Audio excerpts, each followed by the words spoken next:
Alex, and on behalf of the people. Good afternoon, interrupt you on behalf of Mr. Orondee Jones.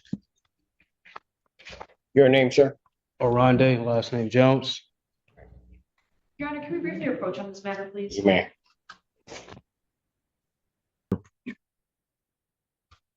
My understanding today's time and day for pretrial in this matter. Judge, I'm wondering if I could make a bond motion before we set any dates. Yes. Go ahead. Just basically, my client's never been in trouble before. He has no criminal history whatsoever, no juvie, no adult. He is let me get this straight, sewer and drain maintenance person working for Hoover and Troy. He has a valid license. If the court were gracious enough to put him out on tether, he could be tethered at 8674 MacArthur and Ypsilanti. One of his best friends is willing to take him in. He will not contact the victim. It's my understanding the victim wants to contact him. I met with Orondee earlier this morning. We went over the police report and the allegations she's making, not only to this case, but in the past, he claims are just outrageous.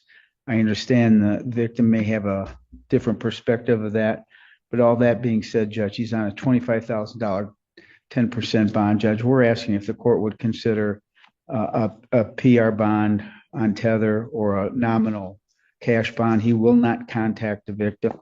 I told him if he does, it's just going to lead to further problems resolving this matter.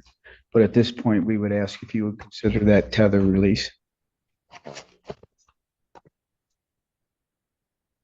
Your Honor, I would be objecting to any modification of bond at this time. This case involves serious allegations of argument that became physical when she smashed her phone, grabbed her, and threw the victim down on the carpet, then got on top of her and tried to strangle her twice. She was able to defend herself and get him off of her.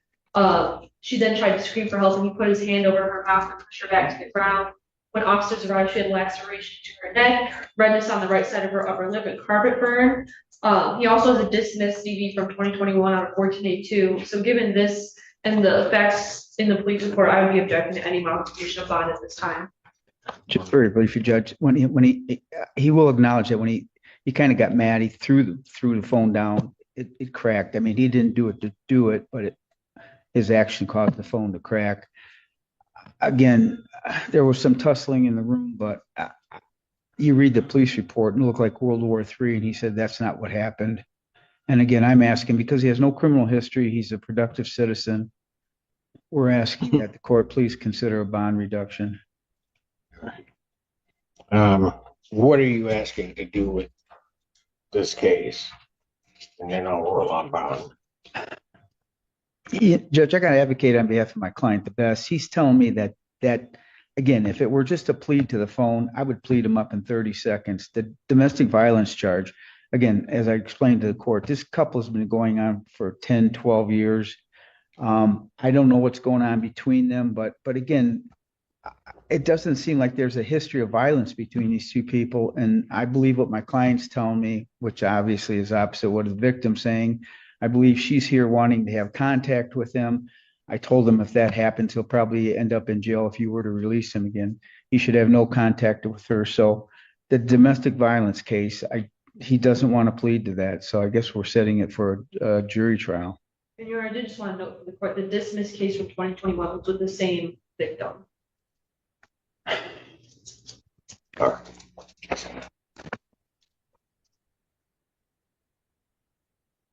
So jury final settlement conference for October 17th, 2025 at 9 a.m. Jury selection in this case will be set October 20th, 2025 at 8:30. Both of those proceedings are in person. What I will do with reference to the defendant's bond, I'm going to deny the request for change in bond. I'm not going to change his bond nor the conditions, particularly regarding contact. He was arraigned 5 days ago. However, Mr. Killowald, I will set a bond hearing. My next one's September 8th. Yes. I'll set a bond hearing to review that bond so he doesn't sit until October. I'll set that for September 8th, 2025. at 1 p.m. And that way, at least, we'll be getting close to an adequate period in time between the time of his arraignment. Judge, can you give me the final settlement conference date again? I'm sorry. October 17th. Final settlement conference, October 17th. You understand that? Yes. Okay, thanks, Judge. We appreciate your consideration. Thank you, Your Honor. But it's my understanding, I know you don't have any authority over the victim, but if she's trying to contact him or visit him at the jail, he just needs to refuse those contacts for now? Yes, you're going to be the one. So that you understand entirely, part of my rationale also is I'm a little bit worried based upon what's being said that if you were out, something's going to occur. I'm not going to attribute who it's going to be, Right. but I don't have jurisdiction over her. Right. If there were contact, even if you were trying to get away from it and you're there, you're the one that's going to be taken in. Oh, And I think what Mr. Killawald was indicating, where he said I'll just say it because he said it on record, he expressed concern that if there was contact and you were out, as he's probably told you, you're going to be the one ending up back in. And then that's a higher mountain for you to climb because now not only do I not have you abiding by those conditions, now that I don't have you abiding by those conditions, I then have bond violation, and then it becomes a much more difficult task to let you out. well, I definitely wouldn't violate. No, that's okay. Right. We're good. Okay. Judge, one last. And so what I did, and also I'll just point this out, I normally don't set a bond. If you set it for jury, I normally don't set a bond hearing. I'm doing that so that I want to make sure I take a look at it before it just strolls into October. Judge, I need to file a bond motion, correct? Pardon? You want me to? No. That's why I gave you the date so that there was no necessity of that. Okay. No necessity for you to file a bond motion. I understand the issues involved. I mean, if you want to file something, you can. No. But I've given you a date so that it will be heard. He's just not sitting. And with your knowledge and background, I didn't think I need one. Thank you, Judge, very much. Kilowatt battery will get you everywhere. All right, thank you. Court does call the case People versus Austin on. I'll send on behalf of the Your Honor. Assistant Public Defender Natalie Pate with and on behalf of Mr. An, who is present via Zoom. Sir, can you please unmute and state your name for the court? Austin on. Thank you. All right. Thank you, Your Honor. I have discussed this case with my client, and at this time, we're respectfully requesting to set it for a final settlement conference, and then I do have a very brief bond request when appropriate. Jury final settlement conference will be set October 17th, 2025, 9 a.m. Jury selection necessary October 20th, 2025 at 8:30. Both of those proceedings are in person. Yes, as to bond. Thank you, Your Honor. Mr. An is respectfully requesting that he be allowed to travel to Columbus, Ohio, from September 20th through September 21st with his son. And I do understand What? why the court may have hesitations. What? And I do understand why the court would have hesitations as far as the location. No, it's not hesitation. I just don't know why anybody would want to go there. It is my understanding that his adult son resides there. And so he is hopeful to Is go he a visit. Buckeye? I don't know either way for a You fact. didn't ask? I did not Who I ask would that. You knew I would ask you, Ms. Pate, and you chose not to find out. I wouldn't want to have to give you bad information about my client, if it was even true.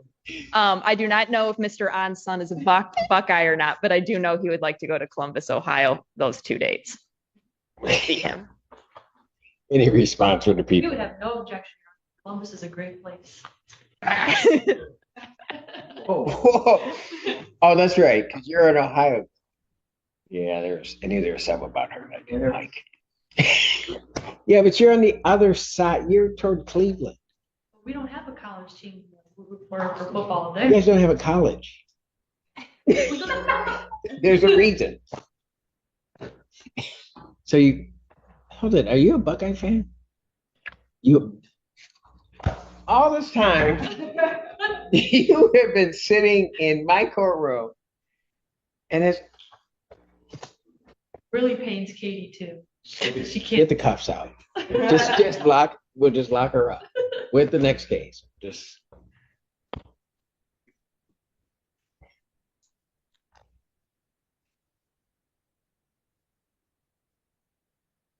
I am I'm devastated. My whole brain, my head just exploded because I liked Allie. I did. What were the dates? September 20th through the 21st, Your Honor. And that would include your travel days, sir? Yes, sir. Okay. So I'll indicate that the defendant may travel to Columbus, Ohio, September 20th through 21st. All right. Thank you, Your Honor. Thank you, Mr. Hahn. Thank you, Mr. On. You're all Thank you. set for today. The judge said you could travel those days. Okay, thank you. Thank you, sir. You're all set. Court does call the case. People versus Anatoly Zbrace. Time to break this one down. Judge Simpson had his hands full with the case of Orondee Jones, but he managed it with his usual mix of firmness and a dash of humor. The defense came out swinging with a bond motion, pointing out that Jones had no prior record, steady employment, and a friend ready to house him under tether conditions. The attorney leaned hard on the angle that his client was a productive citizen and even tried to downplay the allegations, framing the incident as more of a minor tussle than what the police report described. The problem, of course, is that the prosecutor wasn't having any of it. They painted a very different picture, one involving physical restraint, injuries, and even a past dismissed case with the same alleged victim. That's the sort of detail that will stop a bond reduction in its tracks. Jones himself didn't say much directly, but you could tell from the way the judge spoke to him that the concern wasn't only about the allegations but also about the volatile dynamic between him and the victim.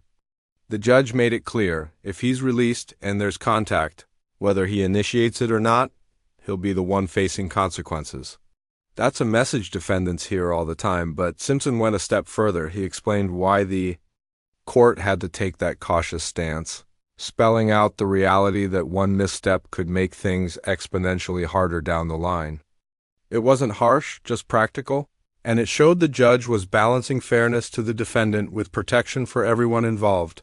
The attorneys themselves made for an interesting contrast. The defense counsel tried hard to soften the image of the case, even flattering the judge a bit toward the end, which earned a chuckle but not a bond reduction. The prosecutor, meanwhile, stayed grounded in the facts, emphasizing the seriousness of the police report and the prior history. If you were keeping score, it felt like the prosecution carried the stronger position here, though the defense at least managed to secure a bond review date in September instead of leaving things to linger until October. That was a small win. In an otherwise uphill battle, what really lightened the room, though, was a completely different matter: the bond request for Austin N. His attorney asked for travel permission to Columbus, Ohio, and that gave Judge Simpson all the comedic material he needed. A little back and forth about Buckeye fans, some playful ribbing of counsel, and suddenly the courtroom had a moment of levity. It was the perfect example of how a judge can mix in a joke without losing sight of the seriousness of the job. And, in the end, the request was granted with no objection from the prosecution. So everyone walked away smiling from that one. The overall atmosphere bounced between tense and lighthearted, depending on the case. For Jones, it was all business serious allegations, contested narratives, and a judge who wasn't ready to take chances. For Ann, it was proof that sometimes even in a courtroom, you can laugh about football loyalties and still get business done. That's classic Simpson, firm where it matters, human where it helps. If you found this hearing insightful, consider subscribing, hitting the bell, and letting me know your thoughts in the comments below. I read everyone.